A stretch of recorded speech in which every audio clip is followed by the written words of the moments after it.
figure out if I'm actually live yet. Cool.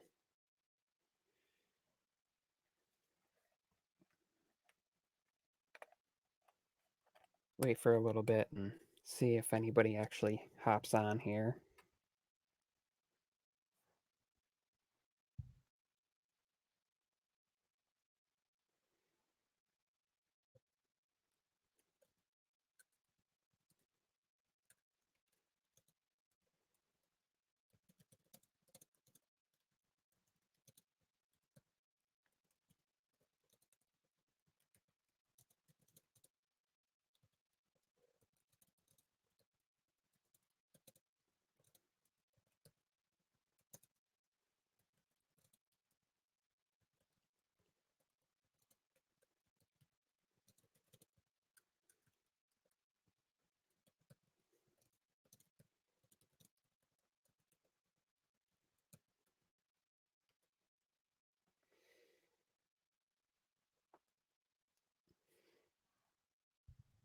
So tonight's a little bit of a kind of a just a laid back, talk about different things kind of night. I have a few different things in mind. So for one, I have noticed that there's been a lot of rumors pertaining to the next generation iPhones, and I don't really take any of those seriously because, for one, the sizes just don't make sense with some of those that they would have two phones with the same number of cameras, the same size, but the only difference would be one would be 5G and one would be 4G. And having six phones at varying price points would make it awfully difficult to try to upsell from one to the next. So I don't know. Those rumors just don't really make sense to me. Let's see here. I gotta adjust my microphone just a second here.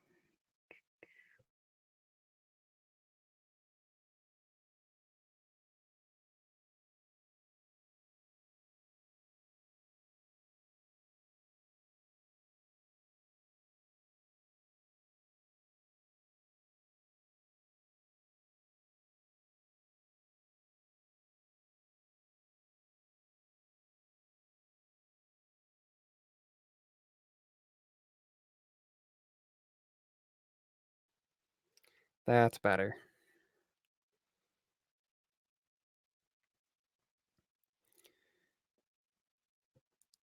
So I was talking about some rumors with Apple and how there's been speculation that multiple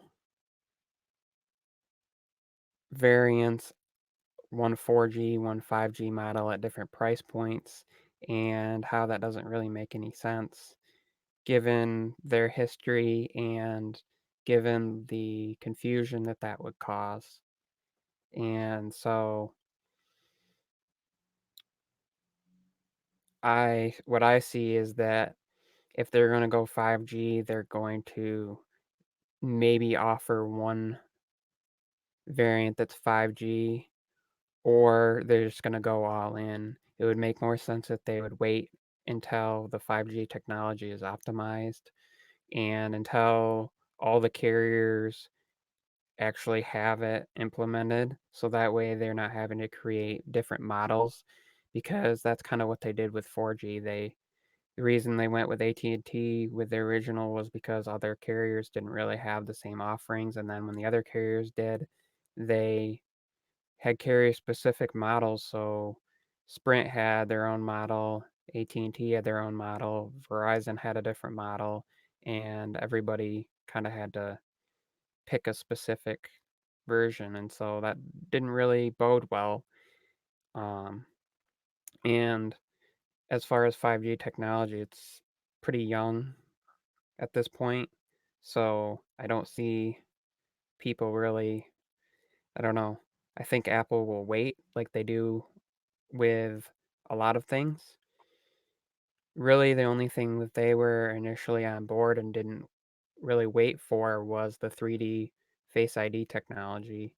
Yeah, there was facial unlock on other phones, Android phones and things like that, but it was not really anything comparable. But as far as OLED, they wait and things like that, so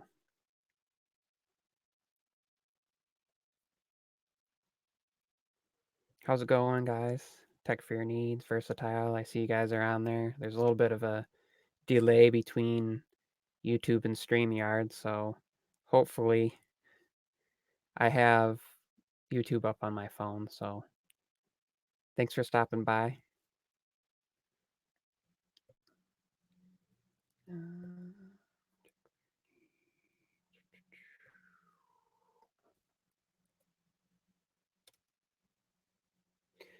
Tech for your needs. I shot you off a link on Twitter if you want to join me, so that would be great. Um, Hoping to get people to swing by and just have a good discussion and talk about whatever anybody wants to talk about, and um, you know, maybe get some good discussion going on things that I didn't really see happening this week in the tech world. But I do see that there were some interesting rumors with OnePlus and them offering the OnePlus 8, a OnePlus 8 Lite, and a OnePlus 8 Pro. So that would be interesting to see. I don't I would like to see that they would offer those all at once and that all models would be available whether you are in the US or overseas, but it'd be interesting to see um,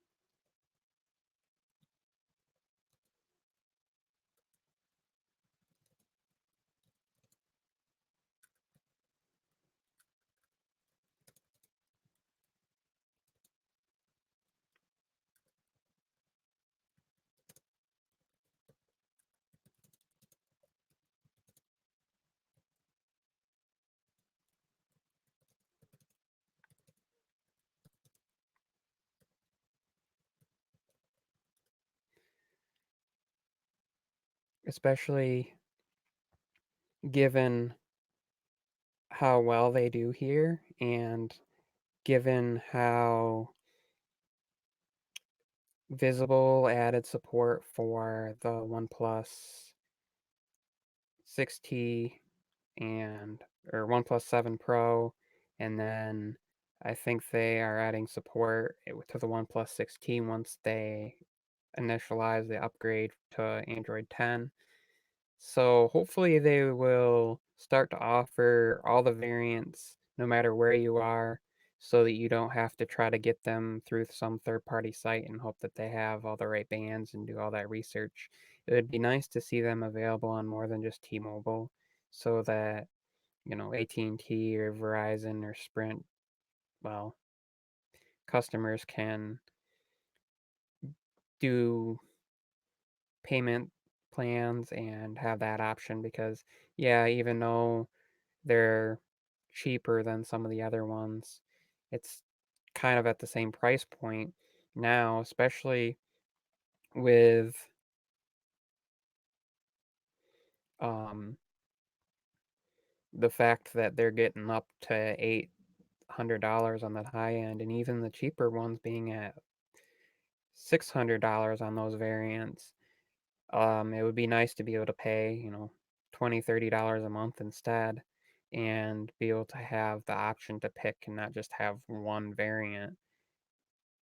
That also causes kind of competition between their own devices because if you're not on T-Mobile and you have to pay out outright and you can still get a hold of a device just by buying it through like eBay or a third-party seller online, then they're competing with themselves by only being on T-Mobile. Uh, as far as, um, do you think if the merger doesn't go through that T-Mobile is going to have a hard time with 5G right now? T-Mobile 5G is good. Um, well, as far as what I've seen, there's actually was it 4 or 5 legislators that are arguing that the merger should not go through and trying to prevent that T-Mobile Sprint merger. As far as if the merger doesn't go through, will they have a hard time with 5G? I think it would be more likely that um, that would actually push Sprint to have to offer more phones and push other carriers as well.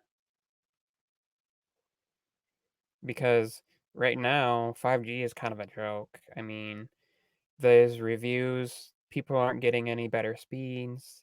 The latency isn't improved anymore. The um, upload speeds are about the same as 4G.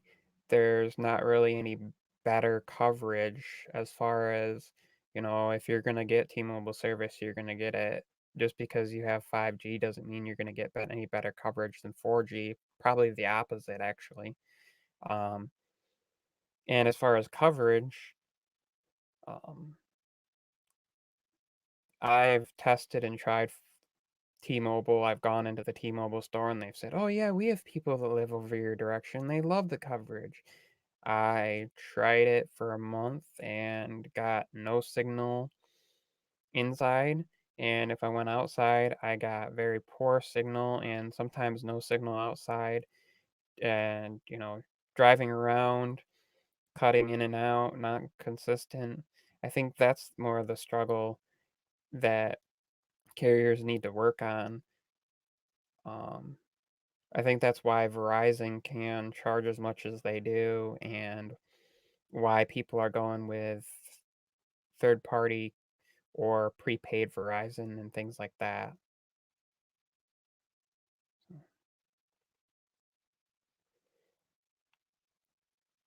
I'm more concerned with actually getting coverage than them focusing on boosting speeds because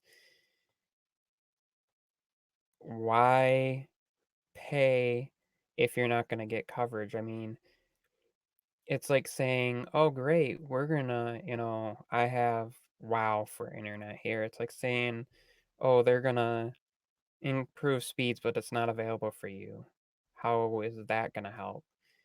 I would rather see, oh, everybody's getting 70, 80 meg service. We're not gonna come in and say, "Oh, you're gonna get gigabit internet."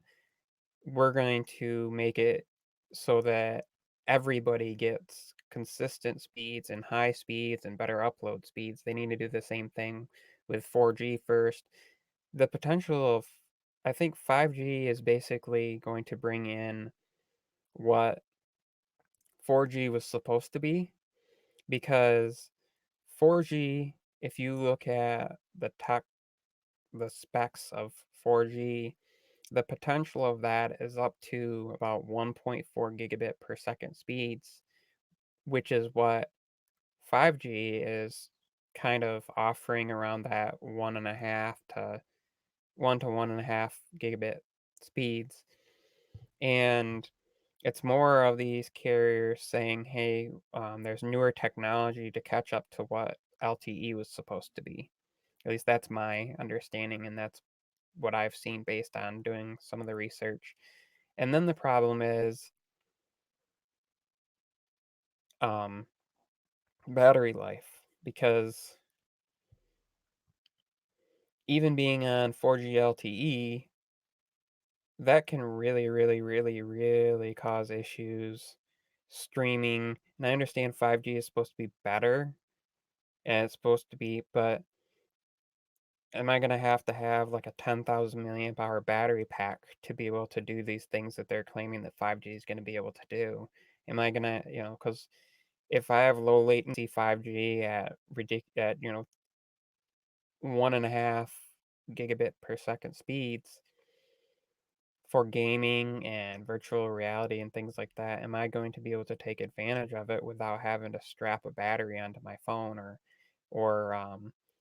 the overheating issues? I've seen a couple people on Twitter posting temperature results when they've been on 5G up to like 150 degrees Fahrenheit.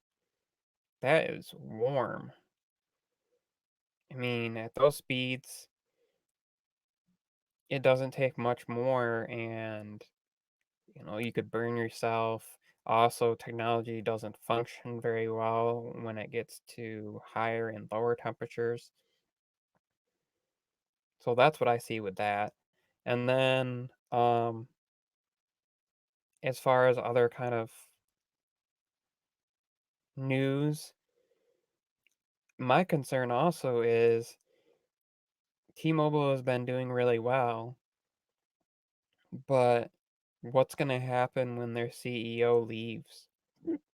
He's set to leave, what is it, by like I think March, is it March or May of this next year? So early on next year, and he's been at the helm of the company, and he's been the one that's kind of been getting people in to do their thing. So my concern is, where is the company gonna go when he's gone? What's gonna happen?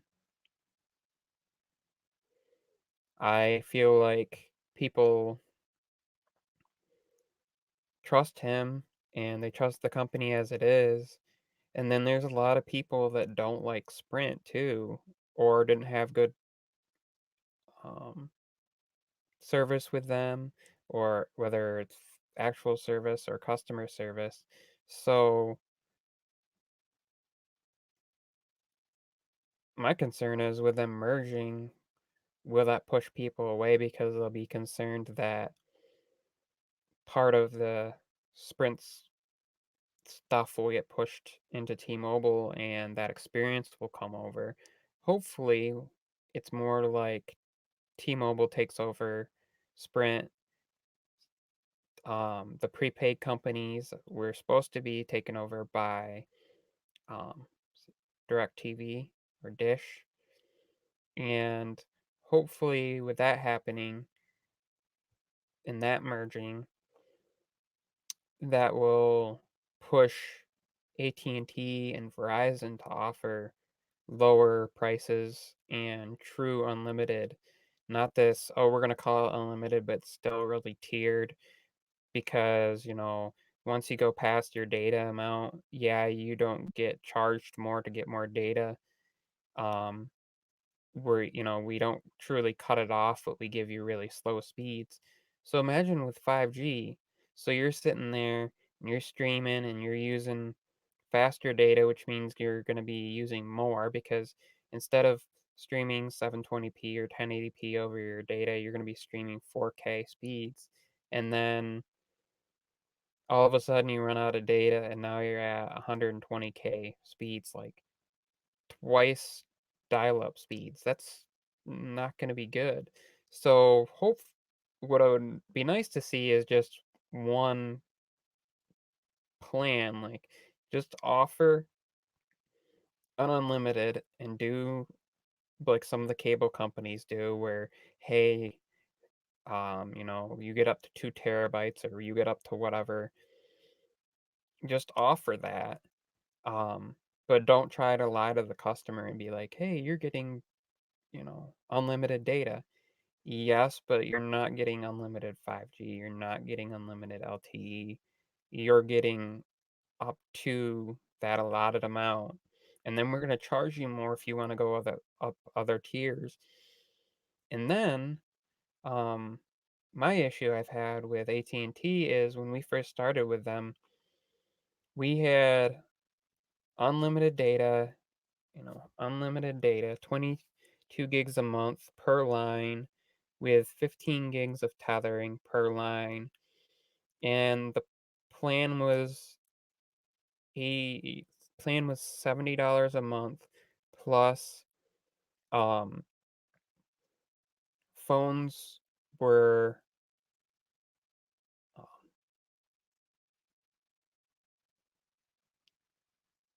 $20 a month line access fee per phone, and smartwatches 10.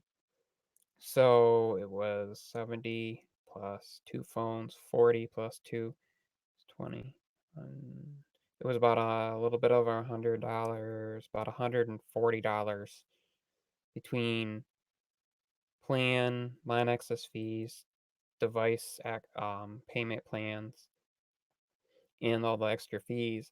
Now for the equivalent for that same plan, it's um, been bumped up. So the plan itself is $80 a month. The line access fees are now $40 per device for phones. And phones have gotten more expensive. So you're talking $150 just for like the plan plus two devices at, so you're talking about 220.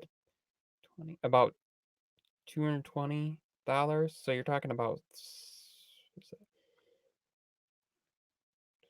$70 more a month for the same thing because they're getting rid of any normal data structured plans. They're down to a 3 gig and 9 gig structured plan. So carriers really need to step up their game on that and be truthful with the customers, be truthful with the line access fees and how much those are when you go to look to see, oh, hey, this plan says it's going to cost the same amount per month, but then when you go to it, nope, your 7 devices on your plan, oh, yeah, doubled and tripled your line access fees. So instead of $70 for your line access fees for your devices, it's $140 or $200 for your line access fees. We've doubled, and your line access fees cost more than your plan. I feel like that should be thrown in there, that when you click on a plan, because they know how many devices you have, it would say, hey, this is how much it's going to cost.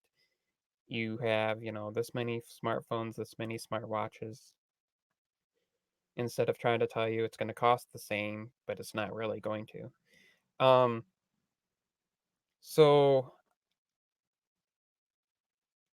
I had posted a video back when there was the issue with Lou Later and his cases, and I seen that he did an update video, which was good on his part to tell us what was going on and to uh, answer the questions that were asked. And as far as that goes, no, he didn't just take their cases and resell them. Yes, he did get inspiration from them. Yes, he did take down videos, but they were in direct competition with him, which anybody's going to do that. And he should have just come out and been like, hey, this is what I did. I took down my video because of this. I gave them a copyright strike because I um they were reposting my content without my permission, and just go on from it. So as far as that is concerned, it's everybody's just gonna move on. He's gonna probably sell, you know, $1 million worth of cases or more, and nobody's going to remember it in a month or two. So if we don't know what went on, we don't know what was in his shoes and things like that. So if anybody out there wants to join me, just let me know and I can send you a DM, the link on Twitter, and you can hop on with me. Let me look here.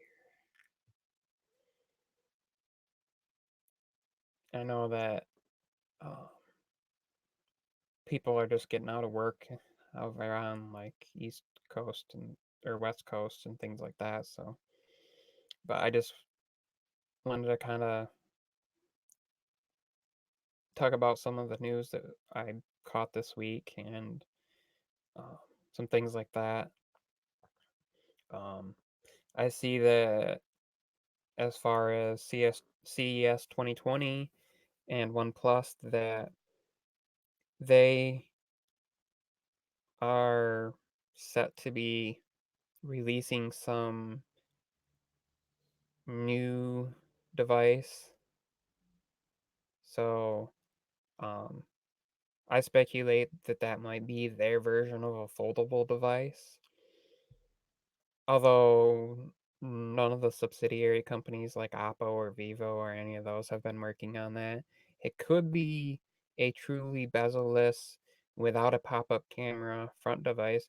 I kind of wonder if that's why they did the OnePlus 7 Pro and then the OnePlus 7T in the US, was to see, and then they did the opposite overseas, was to see in each market which devices sold better, which ones people were looking at. Were people looking at um, wanting pop-up camera, or were people wanting the teardrop in the front? And then now with the newer technology, they can offer something that has neither. They can have the camera in the front without having to have it pop up and without having to have a teardrop that interferes with that front display. And the um, with the Snapdragon 865 and the 17 times larger fingerprint scanner under the screen, they'll be able to offer uh, faster, more accurate fingerprint reader. Plus, they'll be able to actually allow you to use both fingers at once if you want. So I guess that would improve security. And they could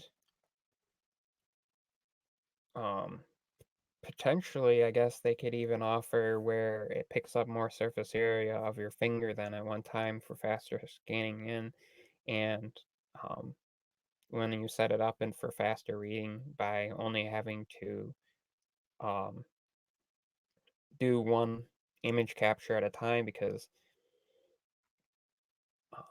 before you kind of had to move your finger around so it could capture in all of your thumb, and then sometimes when you put your finger, if you didn't get enough surface area placed just right over that tiny sensor, it wouldn't read. Now you can just kind of put it on and that whole chunk of the screen, like a third of the screen, will scan it. So be interesting to see come the first part of next year what they release. um, Price point should be interesting to see. I think what they've kind of done is driven up their own price point into the higher end market, and the OnePlus 8 Lite that's rumored to come out is going to be what OnePlus used to be as far as price point of 400 to $500 for those, um, and offering most of the same specs. So they're kind of shifting in a way.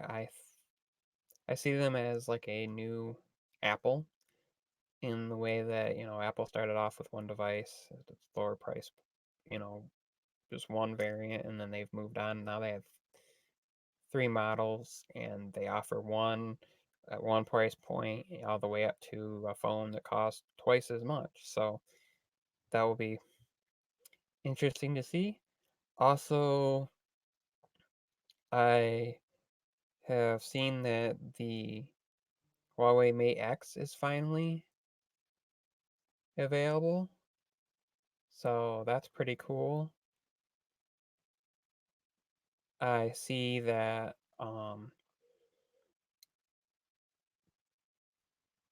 some YouTubers, creators have finally gotten a hold of it and done their thing. So that's awesome.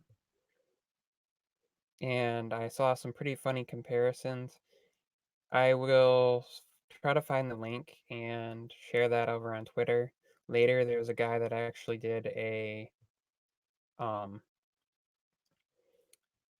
video where it was him on one side and the other, and they were kind of arguing back and forth, which was better about um, which device was better with the Mate X versus the Fold, and it was pretty funny because he was basically debating himself. So that was pretty cool. Let's see, I just got a notification. Oh, cool. So thank you, Jonathan Oliver, for your donation. I got a $20 donation here, so that's awesome. Thank you very much.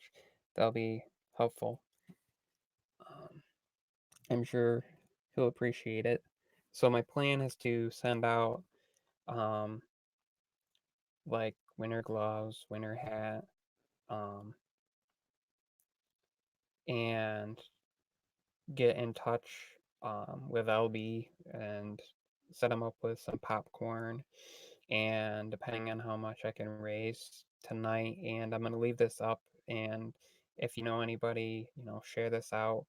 I'll post this video for replay, um, and the link will be in the description until Sunday, and then whatever I've raised, I will use towards getting that to him, um, and towards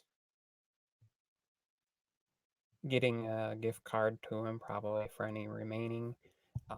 Any little bit helps, 5, 10, $1, whatever I have. I mean, if each of my subscribers donated $1, that would be pretty cool. So I appreciate any little bit helps, and I'm sure he'll appreciate it too. So that's it's a I am thankful to be part of the community, and I'm thankful to be so um, appreciated and loved by all my subscribers and all the different creators out there. So that's um, just been a blessing. So I really appreciate all of you. I don't know what's going on here. That was weird.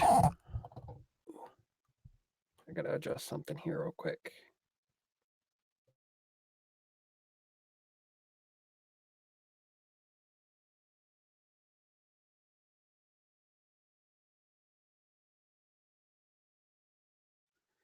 That was weird. My microphone slowly moved down and shifted down, so um but I know that there's some other streams going on right now, and I appreciate anybody who's swung on over, and anybody who um, watches this now or later. And okay, oh, was that you?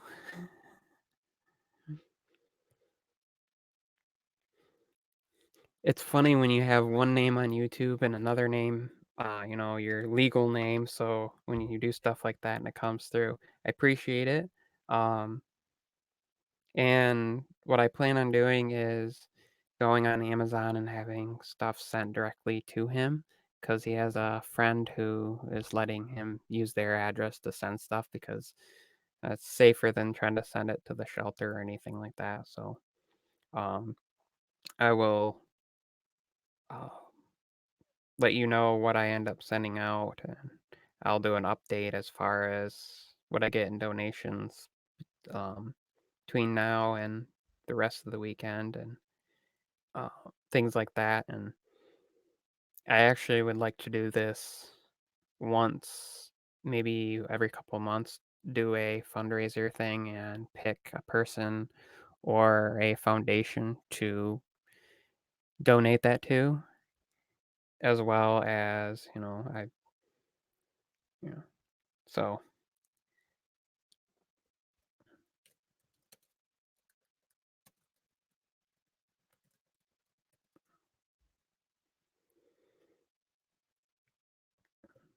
let me see here.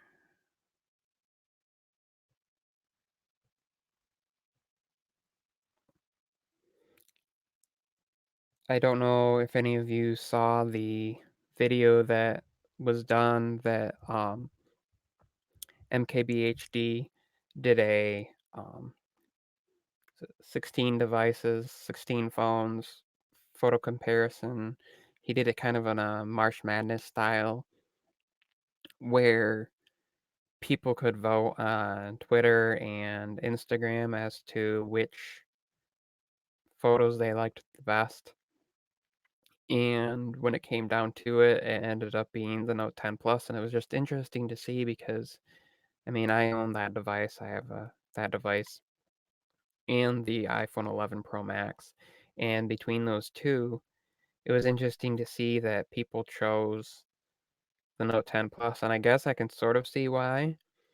But those were also all daylight images, so it would have been interesting if you threw some night images into there. Because one thing I've noticed is, so the Note 10 Plus has its advantage um, where basically you can use all three lenses at night, so that's handy.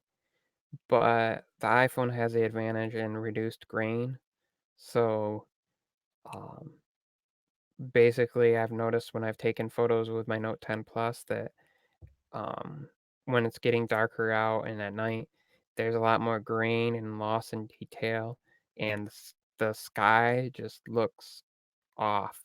It will either look really gray or like black and grainy as opposed to kind of like a dark blue color.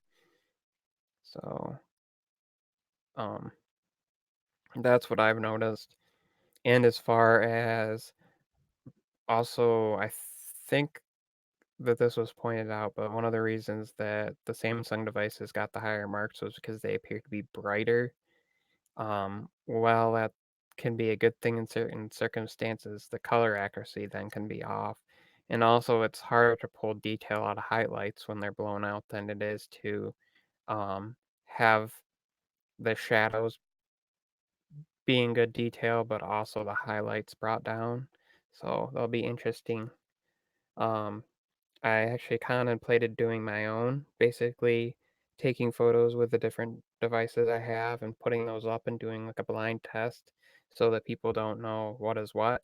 Um, and seeing what people think as far as daylight images and nighttime images and um, very bright images and kind of balanced scenes and things like that. So, um, just wanted to hop on real quick and talk about things like that and just let you all know that I appreciate you all, and um, I wish you all a happy holidays. Um, Probably won't stream next week. It depends. With it being the holidays, it might be really, really busy with lots of people streaming, although that is 2 days before Christmas, before people actually get off for the holidays. So, um, I appreciate everyone who stopped by. Thank you, High Tech Redneck, for your donation.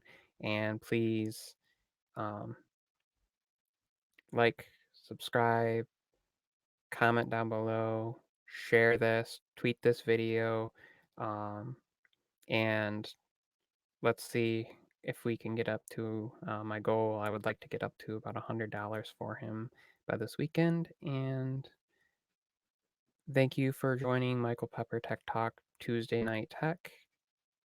And God bless.